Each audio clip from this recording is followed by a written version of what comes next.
ಹಿಂದೂಗಳಿಗೆ ಯಾಕಿಷ್ಟು ದ್ವೇಷ ತಾತ್ಸಾರ? ಎಕ್ಸ್ನ ಮೂಲಕ ಸಿಎಂ ವಿರುದ್ಧ ಆರ್ ಅಶೋಕ್ ಕಿಡಿಕಾರಿದ್ದಾರೆ. ಹಿಂದೂಗಳ ಹಬ್ಬಕ್ಕೆ ಅಡ್ಡಿ ಮಾಡದೆ ವಿಕೃತ ಸಂತೋಷ ಸಿಗುತ್ತಾ ಅವರಿಗೆ ಅಂತ ಪ್ರಶ್ನೆ ಮಾಡಿದ್ದಾರೆ.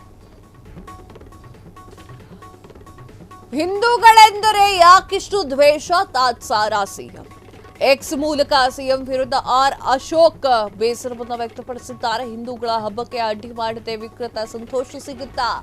ಅನ್ಯ ಧರ್ಮೀಯರಿಂದ ದಸರಾ ಉದ್ಘಾಟನೆ ಮಾಡಿಸುವ ಹಠ ಸಾಧಿಸಿದ್ದಾರೆ. ದುಬಾರಿ ಪಾಸ್ ನೆಪದಲ್ಲಿ ಸಾಮಾನ್ಯ ಜನರಿಗೆ ದಸರಾ ವೀಕ್ಷಣೆಗೆ ಸಂಕಷ್ಟ. ಈಗ ಕುಕ್ಕೆ ಸೇರಿದಂತೆ 14 ದೇವಸ್ಥಾನಗಳಿಗೆ ಸೇವಾ ಶುಲ್ಕ ಹೆಚ್ಚಳ ದುಬಾರಿ. ಈ ಮೂಲಕ ಹಿಂದೂಗಳಿಗೆ ಮತ್ತಷ್ಟು ಪೆಟ್ಟು. ಹಿಂದೂಗಳೆಂದರೆ ಯಾಕಿಷ್ಟು ದ್ವೇಷ ತಾತ್ಸಾರ? ಸಿಎಂ ಅವರೇ, ರಾಹುಲ್ ಸಂವಿಧಾನದಲ್ಲಿ ಹಿಂದೂಗಳಿಗೆ 2ನೇ ದರ್ಜೆ ಪ್ರಜೆಯಾಗ್ಬಿಟ್ಟಿದ್ದಾರಾ? ಎಕ್ಸ್ನ ಮೂಲಕ ಸಿಎಂ ಸಿದ್ದರಾಮಯ್ಯ ಅವರ ವಿರುದ್ಧವಾಗಿ ಆರ್ ಅಶೋಕ್ ಅವರು ಕಿಡಿಕಾರಿದ್ದಾರೆ. ಆರ್ ಅಶೋಕ್ ಅವರು ಹಿಂದೂ ವಿಚಾರವಾಗಿ ಮಾತನಾಡಿದ್ದಾರೆ. ಮೋಸ್ಟ್ಲಿ ಅದನ್ನು ಬಿಡಲ್ಲ ಅನ್ಸುತ್ತೆ ಆರ್ ಅಶೋಕ್ ಅವರು.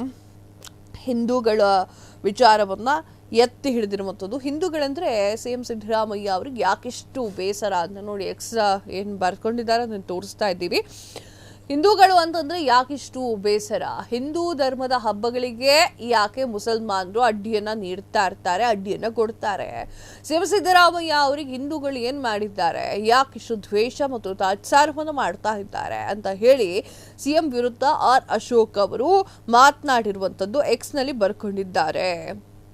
ಹಿಂದೂಗಳ ಹಬ್ಬಕ್ಕೆ ಅಡ್ಡಿಯನ್ನ ಮಾಡದೆ ವಿಕೃತ ಸಂತೋಷ ಸಿಗುತ್ತೆ ಅಂತ ಅನ್ಸುತ್ತೆ. ಅನ್ಯ ಧರ್ಮೀಯರು ಏನಿದ್ದಾರೆ ಅವರ ಹಬ್ಬಗಳು ಸುಸೂತ್ರವಾಗಿ ನಡೆಯುತ್ತೆ. ಬಟ್ ನಮ್ಮ ಹಬ್ಬ ಅಂತ ಅಂದ ಕೂಡಲೇ ಗಲಾಟೆಗಳು ಸಹಜವಾಗಿ ಕಾಣಿಸುತ್ತೆ. ದುಬಾರಿ ಪಾಸ್ ನೆಪದಲ್ಲಿ ಸಾಮಾನ್ಯ ಜನರಿಗೆ ದಸರಾ ವೀಕ್ಷಣೆಗೆ ಸಂಕಷ್ಟವನ್ನ ನೀಡಲಾಗಿರುವಂಥದ್ದು. ಅನ್ಯ ಧರ್ಮೀಯರಿಂದ ದಸರಾ ಉದ್ಘಾಟನೆ ಮಾಡಿಸುವಂತಹ ಹಠ ಸಿದ್ದರಾಮಯ್ಯ ಅವರು ಮಾಡ್ತಾ ಇದ್ದಾರೆ. ಈಗ ಕುಕ್ಕೆ ಸೇರಿದಂತೆ 14 ದೇವಾಲಯಗಳಲ್ಲಿ ಸೇವಾ ಶುಲ್ಕವನ್ನ ದುಬಾರಿ ಮಾಡಲಾಗಿದೆ, ಹೆಚ್ಚಳ ಮಾಡಲಾಗಿದೆ. ಈ ಮೂಲಕ ಹಿಂದೂಗಳಿಗೆ ಸಾಕಷ್ಟು ಪೆಟ್ಟು ಬೀಳುತ್ತೆ.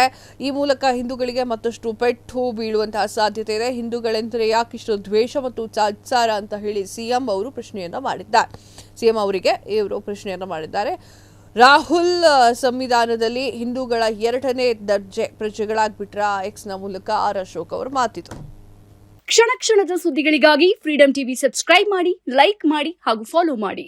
ಹೊಸ ಸುದ್ದಿಗಳ ನೋಟಿಫಿಕೇಶನ್ಗಾಗಿ ಬೆಲ್ ಐಕಾನ್ ಮೇಲೆ ಕ್ಲಿಕ್ ಮಾಡಿ.